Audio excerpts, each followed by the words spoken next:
हरे कृष्णा, राधे राधे। आज की इस वीडियो में हम माघ मास महात्म्य का 13वां अध्याय सुनेंगे। विकुंडल कहने लगा कि तुम्हारे वचनों से मेरा चित्त अति प्रसन्न हुआ है, क्योंकि सज्जनों के वचन सदैव गंगाजल के सदृश पापों का नाश करने वाले होते हैं। उपकार करना तथा मीठा बोलना सज्जनों का स्वभाव ही होता है, जैसे अमृत मंडल चंद्रमा को भी ठंडा कर देता है। अब कृपा करके यह भी बतलाइए कि किस प्रकार से मेरे भाई का नरक से उद्धार हो सकता है।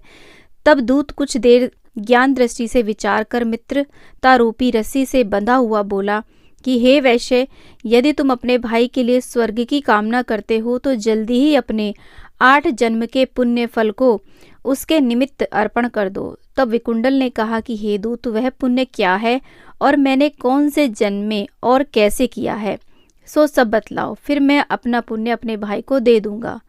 दूत कहने लगा कि हे वैश्य सुनो, मैं तुम्हारे पुण्य की सब कथा कहता हूँ। पूर्व समय में मधुबन में शाल्की नाम का ऋषि था।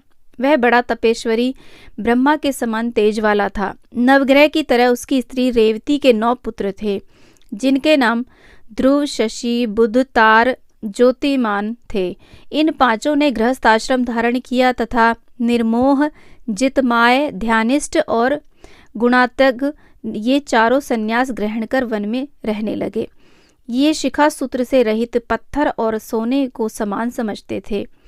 जो कोई अच्छा या बुरा उनको अन्न देता वही खा लेते और कोई कैसा ही कपड़ा दे देता उसको ही पहन लेते। सदैव ब्रह्मा के ही ध्यान में लगे रहते। इन 4 ने व्रत, शीत, निद्रा और आहार सबको जीत लिया। बस चर अचर को विष्णु रूप समझते हुए मौन धारण करके संसार में विचरते थे।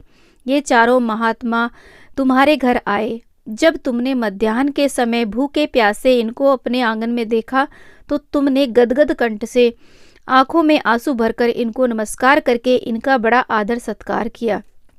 इनके चरणों को धोकर बड़े प्रेम से तुम इनसे कहने लगे कि आज मेरे अहोभाग्य है, आज मेरा जन्म सफल हुआ, मुझ पर भगवान प्रसन्न हुए, मैं सनात हुआ। मेरे माता पिता, पत्नी, पुत्र, गौ आदि सभी धन्य हैं जो आज मैंने हरि के सदृश आपके दर्शन किए।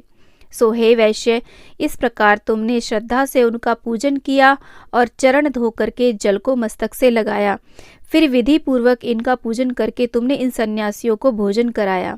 इन सन्यासियों ने भोजन करके रात को तुम्हारे घर में विश्राम किया और ब्रह्मा के ध्यान में लीन हो गए। इन सन्यासियों के सत्कार से जो पुण्य तुमको मिला सो मैं तुमको कहने में असमर्थ हूँ, क्योंकि सब भूतों में प्राणी श्रेष्ठ है। प्राणियों में बुद्धि वाले, बुद्धि वालों में मनुष्य, मनुष्यों में ब्राह्मण, विद्वानों में पुण्यात्मा और पुण्यात्मा में ब्रह्मज्ञानी सर्वश्रेष्ठ है।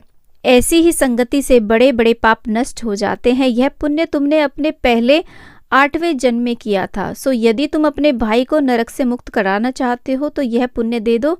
सो दूत के ऐसे वचन सुनकर उसने प्रसन्न चित्त होकर के अपना पुण्य अपने भाई कुंडल को दे दिया। वह नरक से मुक्त हो गया और दोनों भाई देवताओं से पूजित किए गए। तब दूत अपने स्थान को चला गया।